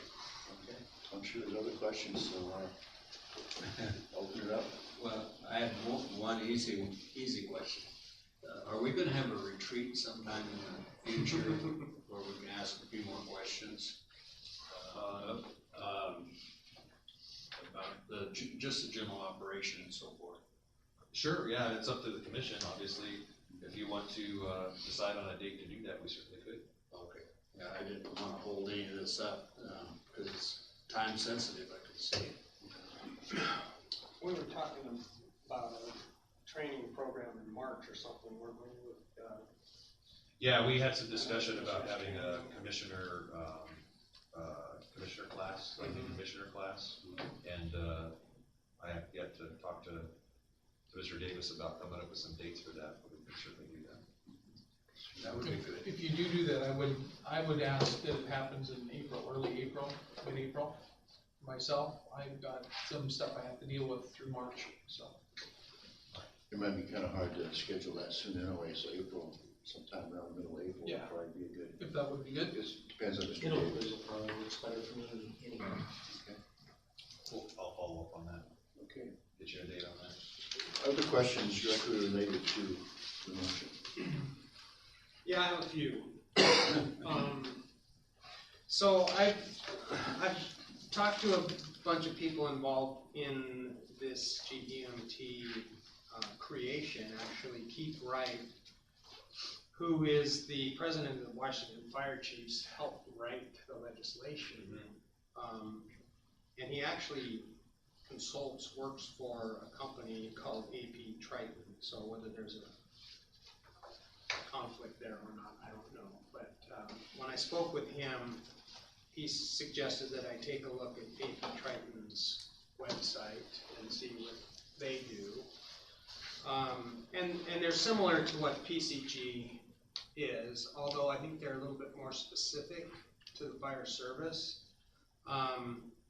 They do work for the California Fire Chiefs, Hawaii Fire Chiefs, Idaho Fire Chiefs, Washington Fire Chiefs, Skagit County EMS, Tualatin Valley, as well as a ton of jurisdictions in California. That's where it was started by two retired chiefs from the Sacramento Metropolitan Fire Department, both with 33 years, and both who received Fire Chief of the Year awards in the state of California. So it sounds like they're a pretty well reputable company. Now, I know that we're on a time crunch here, and I know you've done a ton of work on this, and I appreciate everything you've done. And if we do decide to go with PCG, I would hope that we could look at AP Triton, if not for this specific issue, but for all the other things that they offer fire departments. They seem to be like the clearinghouse for making you a better, more efficient fire department. And I would certainly like to maybe meet with them, or have you talk with them and find out what they can offer us. Because as a side note, I think we've sort of stalled with our master plan development stuff, and maybe these guys could show us a template to get kick-started and get up and running. But again, Chief Wright is the one that wrote the legislation, basically took California's and modified it for Washington State and made some improvements. And then again, they work with jurisdictions to implement and manage this process as well. Now, I didn't have time to talk with them and ask them how much they charge, but he indicated to me that he had heard of PCG and heard that they tend to be on the more expensive side. That's funny, I heard the opposite. Okay, so, I guess until you speak directly with both, you don't know. I did do a Google search of PCG, and they are more of a broad spectrum. They don't have the close, specific fire ambulance service focus that AP Triton does. They do other things, education, health, human services, technology type stuff. And I actually went to one of their job review sites, and their employees aren't very happy. So that, that was a little concerning to me, that hopefully they're not overextended or overworked, and they would be able to provide the service that they actually are saying they can. So I guess my concern would be if we do approve this, it's not for the 3 years. We can review this in a year and say maybe we want to go with someone else, or maybe we're not happy with what they're doing, or maybe they're just great and we want to continue, or if we approve PCG today, is that who it's going to be? Well, to answer your question, I think I would need to look at the supplemental addendum to the contract, and if it doesn't say that it's a 3-year contract, if it's something that can be, that all we're doing is saying that it's giving us the ability to work with PCG, I don't think there's any other specific contract we have that says it has to be 3 years or 2 years or anything like that. I didn't see that. It's an addendum to the systems design contract. I believe you could cancel this with any year if you weren't happy with PCG for any reason. Want to continue on with them, and then it rolls along just like the systems design contract does, which is terminal with, I believe, like 30 days notice. So yeah, that would be yes, we could. Because that brings up another probably important issue is, does anybody else work with systems designs? Because I think they have I think Systems Design, our current billing company, has a specific relationship with PCG. I don't know if they have Triton or not. so that'd be something for us to look at. If we look at Triton, how would they respond to that? So. Yeah, the more you look into this, the bigger the animal gets. But well, yeah, and in fairness, I mean, I didn't get a chance to really look at Triton very closely, just because you only emailed me this morning about it. But I think if you look real hard, you can find zebras in any company. Sure. And when I asked about Triton, depending on who I asked, I got, well, they charge a fee up front. PCG doesn't charge a fee up front. They only typically work with larger departments rather than small. So you don't know if that's true or not, but and they don't provide the audit support down the road like PCG does. That's what I was told. So again, I think you have to take everything kind of with a grain of salt, because you're not really sure until you know or enough people that have dealt with them. Sure. To do that. I know that PCG is a pretty large consulting firm that they're a lot of people use them. Do you know anything about PCG? I don't know much more than what you said during your presentation, but most of every fire district client that I represent, I probably have seen close to 10 of these contracts come through, and they're all, of course, they're with systems design, so they're using PCG, and they're going to be using them for this GMT. The thing I would say that I learned about PCG, and I have not talked with anybody there at PCG, but apparently they work both sides. They represent providers such as fire districts, fire authorities. They also represent the other side, the payers, and do the audits. So they represent the entities that are doing the audit. So what you're concerned about, I think, mostly is you don't want to have to repay money. You want the cost audit to be done, or the cost work to be done correctly at the front end, so that when an audit is done, and you do have, one of the aspects of this program is regular audits. You want this to withstand muster, so that you don't have to pay back anything at the end of it. So that was the one thing that I kind of felt comfortable with PCG, but I hadn't heard of AP Triton before today. So if this contract amendment, basically it's with system design. Correct. And then system design is using PCG. Yes. So we're sort of indirectly using their services, or they're kind of farming out this service to PCG on our behalf for this specific item. It allows us to talk to PCG and to give them data, but we're going through systems design, because systems design does hold a lot of the data that we need to give them, Right. so it allows them to do that. Okay, well, that answers that. I'm curious about the money, the values that they're using. And you sent us a document last couple weeks ago about saying, you know, here's some information from the Washington State Fire Chiefs. Right. Pull it up. I think that was some initial information that they Right. came out with when the program was just getting kicked off. So I don't know how accurate now that data is, but I sent it just mainly as a review of what Sure. the GMT was about. All right, well, so everyone talks about this pot of money that doesn't cost the taxpayer anything, but ultimately it's taxpayer money. Sure. Now, I know it's out there and it's gonna be up for grabs. My concern would be when the floodgates open, March 31st, and the federal government sees all of these states requesting all of this money from the Medicaid fund, at what point does the federal government go, whoa, Medicaid was already bankrupt, now all these states are asking us for hundreds of millions of dollars.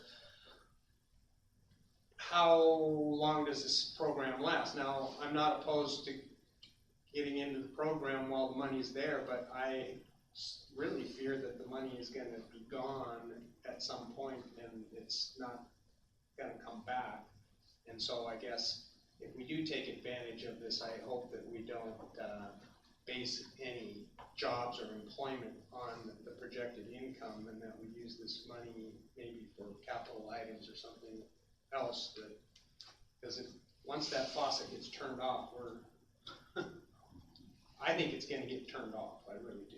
Well, yeah, I mean, we don't know what the future holds, and certainly that could happen, but I think we need to take advantage of it while we can, because, you know, we certainly could use those funds to better the district with capital items, you know, we're getting to the point where we need to replace fire engines and ladder trucks and, you know, facilities potentially with our facilities, plan. So if we can take advantage of it while we can, I think that is what we need to do. And of course, you never want to live beyond your means and extend yourself based on a program that could go away. But I really do feel it's a win-win any way you look at it for the organization. And the money that we might have to put out to make sure that we're compliant with the program is going to be paid back to us, you know, 5-6-fold.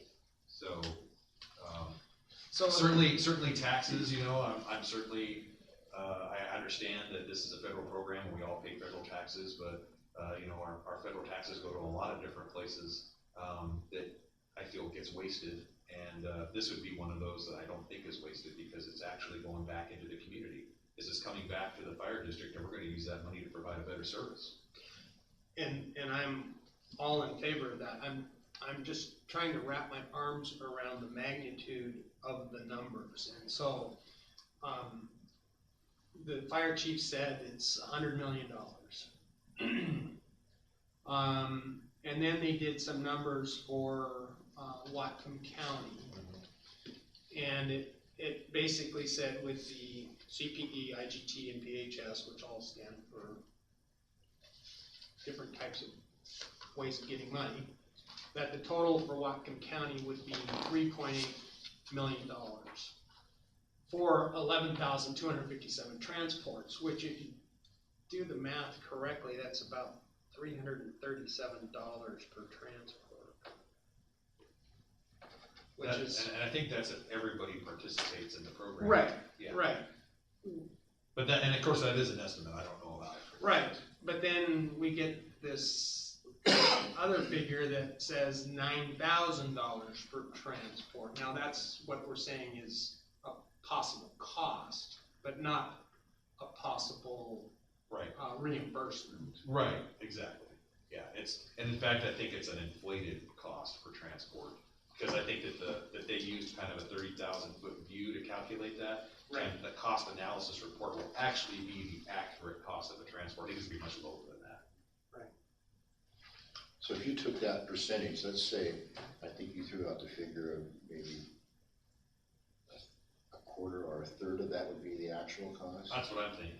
You could reasonably assume that the money we're gonna receive would be a quarter or a third of what they project. But even that is more than what we're getting now. $50 would be more. Yeah. So- But the other sort of public nightmare I don't want to get potentially involved in is hearing that, oh my gosh, fire districts are now charging Medicaid patients, X amount for transports, and yet they've only been charging people with regular insurance $585 plus 15 cents a mile. How do we answer that when the internet or the newspaper or whatever says Washington fire districts are overcharging Medicaid patients? Well, I think the answer for me is easy. We're not overcharging. We're charging them what it costs to actually perform that job. And we're undercharging our district residents. Subsidized by our property taxes. Subsidized by fire property taxes. Yeah. Yeah, because we don't want to transfer that cost onto our residents. But if we have a way to try and achieve that cost, because there's a federal government plan out there, I think that we would be remiss in not taking advantage of that to try and get what our actual cost is. And I'm hoping that actual cost could be, a baseline for how we should look at future operations, when we have to put a new ambulance in service or we have to do anything else, that we'll know what our actual cost of providing that service is. So when we do go out, if we end up having to go out at some point in time for an EMS levy, now it doesn't make a lot of sense in doing it because the county's already done it. But if we have to go out for additional funding, we can say this is what our actual cost is. And we don't charge a quarter of that cost to our actual district residents. That aren't on a federal Medicaid or a state AppleCare program, we're charging them much less and eating it, basically. Right, and I just want to make sure that we understand that and know that going into this, because the questions are going to come. Yeah, I mean, we get questions already from Right. people that want to know why it costs $600 to have a transport. But I guess the question could also come from someone saying, this federal program was available and you didn't even bother to apply or take advantage of it. How come? No, I'm all in favor. I just worry that once everybody starts tapping into this, somebody in the federal government is gonna pull the gate. We're just not gonna have to buy a couple more Abrams. Well, again, this program was actually passed through. The federal government is actually approving it. It's not like where they don't know what's happening, but. No one's ever collected from it. I mean, Well, there's several states collected from it already. So there's Texas and there was about 5 states I saw that were currently collecting out of a GMT type program. And from what I understand, they haven't shut anything down yet. But, as this grows, the potential is always there for the government to pass some new legislation that restricts it even more. But for the last 30 years, this has been in place. And other providers, not ground emergency transport providers, but other providers that take care of Medicaid, Medicare patients have been utilizing it. Sure. No, I understand. But we haven't been able to until the House bill was passed in 2016. So I guess my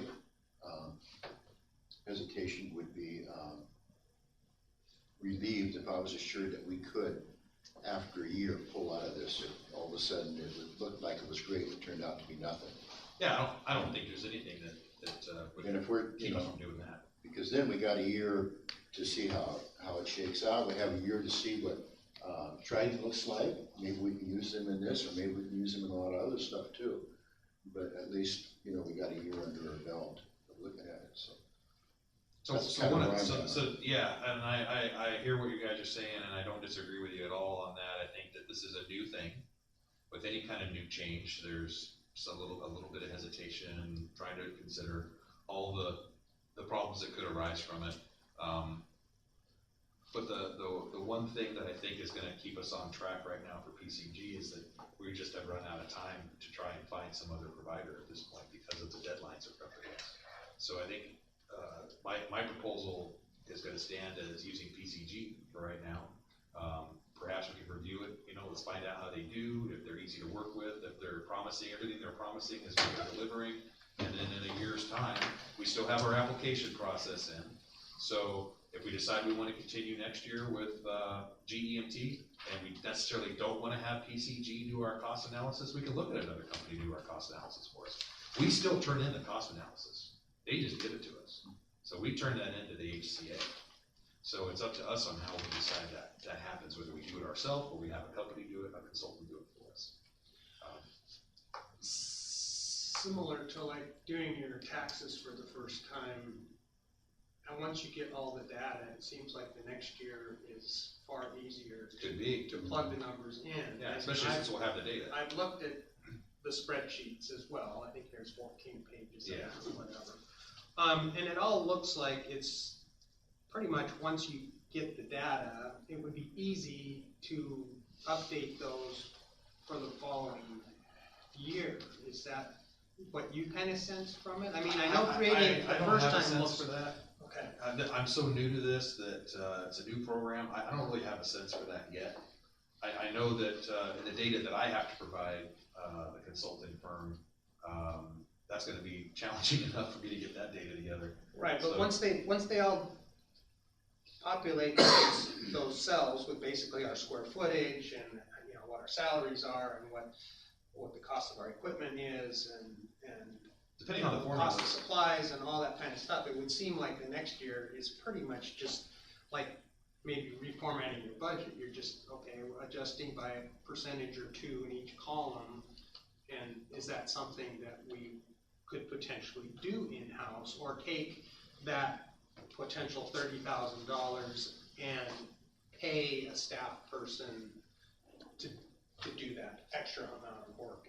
I mean, I'm just I guess having a discussion here. that would depend on if that's proprietary or not, what system design has. We may not be able to access that. I think that's correct. It's our information.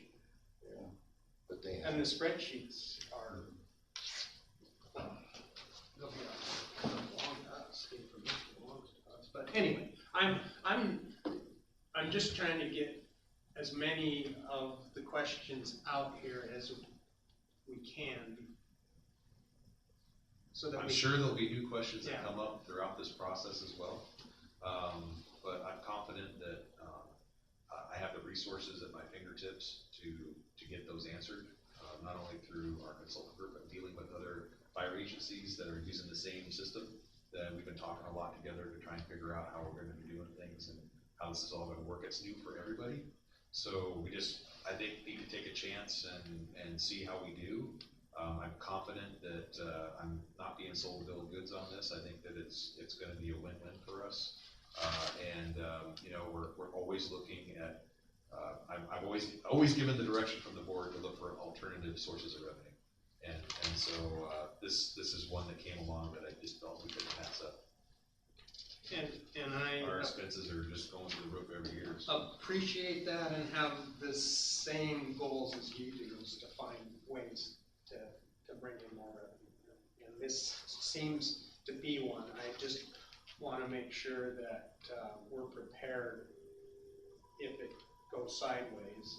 And what I mean by that is that the faucet gets turned off and we haven't made these long-term financial plans saying, oh, we're going to get $1 million this year and we're going to get $1 million next year. And I don't think it's going to be that big of a number. Well, I don't budget that way. I certainly budget very conservatively, and even when labor wants to take my savings, if I have a savings at the end of the year, and use use that in their calculations for raises the next year. I tell them, no, we can't do that because I may not have that savings next year. So I'm on board with you. I mean, that's how I budget. I'm conservative with that. I wanna make sure that we're using our taxpayer dollars the best that we can, provide the best service we can, but also take care of our internal firefighters and customers. But, again, you know, you can't live off of overtime. You can't live off of bonuses. You have to have a base budget, your base salary for the year. We know what that is pretty much. We know about what that's gonna be. So we try not to budget over that. And if we have any savings that come to us or any additional revenues that come to us, that's a bonus, you know, and we could say, well, next year we can dial it back where we don't take as much tax money from everybody, or we can use that money because there's programs and things we want to get going in the department. I just see this as another way to get some of those monies that we can decide to utilize, however we'd like to perform a better service out there, so. Yeah, and I mean, I'd like to see us get together maybe in a retreat and when we do get some money, we decide what we want to do with that. You know, whether we purchase new AID cars or whether we are buying new EMS equipment or, you know. Building roofs. Yeah, repairing roofs or remodeling stations, all that kind of stuff. I really would like to use it in that respect. So again, I know it's short notice. I appreciate that you allow me to ask all these questions and be one of the nags on the board, but that's supposed to be my job, I think, so. Good discussion. Barry, anything you want to add? No, anything I have, we can bring up at the retreat, and I'm happy with what the chief has. Dean, any questions? Just, Bill, I think you did a good job. I support you. I think we should go with it. I get it. We're just gonna, if there is ramifications like Bruce brings up, we just take the bull by the horns at that time and we deal with it. But we're doing the best we can for the public on that one. Bruce, anything more? No, I mean, I like what you had to say about determining what the true cost is. We don't know what that is. It's obviously higher than what we're doing. And I think I can legitimately talk to anybody in the community and say, you know, this is our actual cost. We're really not even recouping that. And we're actually not being able to do other programs in the department, whether it's public education or fire prevention or whatever it may be, even to upgrade stations and equipment, because we don't have enough money to do it. So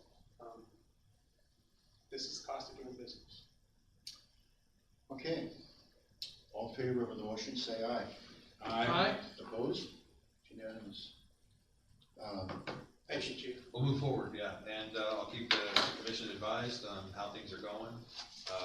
Now starts the work for me, because I have to get a lot of data together to give to PCG. So we'll get it done though, and because I think this is an important program, and we'll do the best we can. Keep an eye on everything. As chairman of the board, I would just like to say that I really appreciate the fact that you are so well prepared with this and are very honest about, you know, where we're going and how we're going to try this and see how it works. And I appreciate your fiscal responsibility, and I appreciate Commissioner Ansell's attention to detail. And don't feel like you're nagging. Okay, these are good discussions. Yeah, this is what we should be doing. So, well, I want to make sure that you as the chief understand that we're on the same team, and that, you know, I'm not asking tough questions because I'm doubting your abilities or what you've done.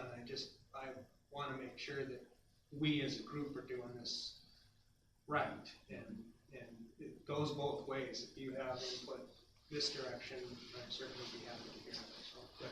So, Okay, great. we'll move on. Anything, you have correspondence in front of you. Anybody want to add anything to that or make any comments? Okay. Next board meeting is the 15th of March. Does that work for everybody? At this moment, yeah. I think so. All right. We now have, one other thing we should attend to. Fire chief evaluation. Last year, Bruce and I did it. I kind of think it's important that I be involved in that as the chair. Bruce is willing to do it, I may also, ask, maybe, Commissioner Crawford if he'd like to be involved, and give Bruce a break from it, so. I'll talk to, John and let him know on that, report back to you, but we will And I get that would going. hope that anyone on the board that has any input would provide that to you. Provide it to me. And maybe we can send that, You guys have the form still? You wanna use template that? out to the board, and if anyone has any specific comments. Do you have that? Do you have that? Well, I'm sure we have it on email. I have it. You have it? Really? I think so. Blank one. Yeah, Yeah, it'd be nice maybe just to, unless you guys made changes to the one that I made, I kind of drew it up. Well, we were working on There two documents. was two last time. documents, I think you guys were gonna, the idea was that you would incorporate that into this year's, evaluation, the extra stuff you had. It was more detailed, more Right. in depth. Yeah. Which I certainly appreciate. I'll go back and, maybe we'll keep you involved in this. And then but we'll get it out to everybody, so you have a chance. Yeah, I think we put it on the agenda for April, I'm sorry, we put it on the agenda for March, but then it's also on the agenda for April, and that's the results of it, I think, is for April. So March so you got. We got some time, but one of those things would be easy, we lose track of it if we don't address it. So, we'll get on it. Yeah, I think it would be appropriate to send at least maybe the base form out that you started with. If we can get that sent out to the board. Let's get to people. Blank one, just to give, people's speaking Opportunity to comment opportunities on to that. comment, and then that information would be passed To me, on to you. that makes sense. We can do that. Okay, we're going to break for executive session. It's 2:58 now. I would anticipate this taking 15 minutes, 10 minutes? I'm gonna say, let's just split the difference into 20 minutes. So we will Between 15 and endeavor 10 to is 20. reconvene at 3:10. My math's not good.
the only thing left on the agenda, I believe, is signing documents.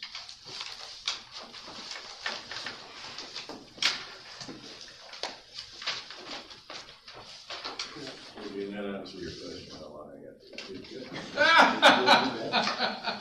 Good for you. No, I just can't say 5 years. No, I was just trying to give you the benefit of the doubt. same thing, it's not that important.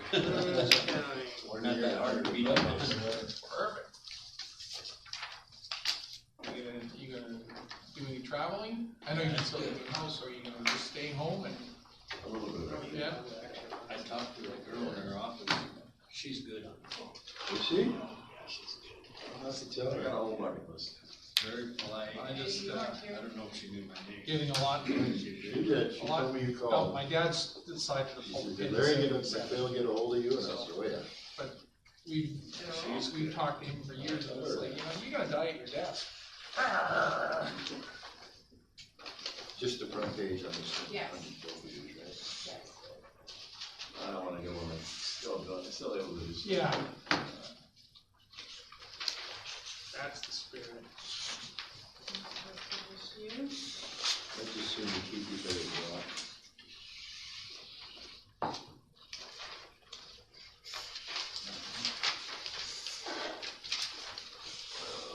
That's a separate agreement. Yeah, That's good stuff. Play there. That was all just your stuff.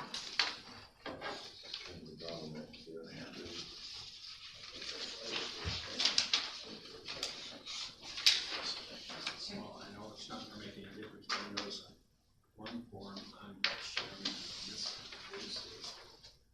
Yes, I did that on purpose, because That this was is when the last. that was the last meeting you were vice chair. Oh, That was- and that's then- what I thought. Yeah, I thought that.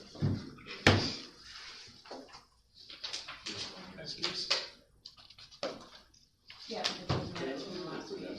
Yeah, that's right. So you're okay. I don't want to get paid too much.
So, what's the, per pound, dollar value of the, generator? I have no idea how much it weighs. It's too heavy for 2 guys, so. What size motor's on that? 4-cylinder diesel or something? It's propane. Or propane? Propane motor. Yeah, but the generator part, the electronics, the circuit board, it's all failed. Oh, The parts are more than what it would cost. They're not worth repairing. Is it Generac or an on? Generator. Right. what size was it? I I mean, think it's it's a 17K. 17K. Well, it's a big one. Is it gonna end up Meridian auction? Should, oh, sorry. Oh, Sorry. I just wondered if it's gonna be at Meridian auction. You know, that's an option, I guess. Of course, we'd have to be forefront and put a sticker on there that, Yeah. you know, it's parts only. Right. But that's one of the options, you know. Did, shoot, I don't remember his name right now. The Generac, local Generac guy. Did he do the evaluation of it? And we actually ended up paying him $2,000. Trying. Tell us it could be. Yeah, That's when I pulled the plug and I said, Yeah, we're not and, spending any money on it. That's, I was trying to think, I met him, but I can't remember his name right now. yeah, I know who you're talking about. Okay, is there a motion to adjourn? I move to adjourn. Please. Moved and seconded, all in favor say aye. I We are adjourned at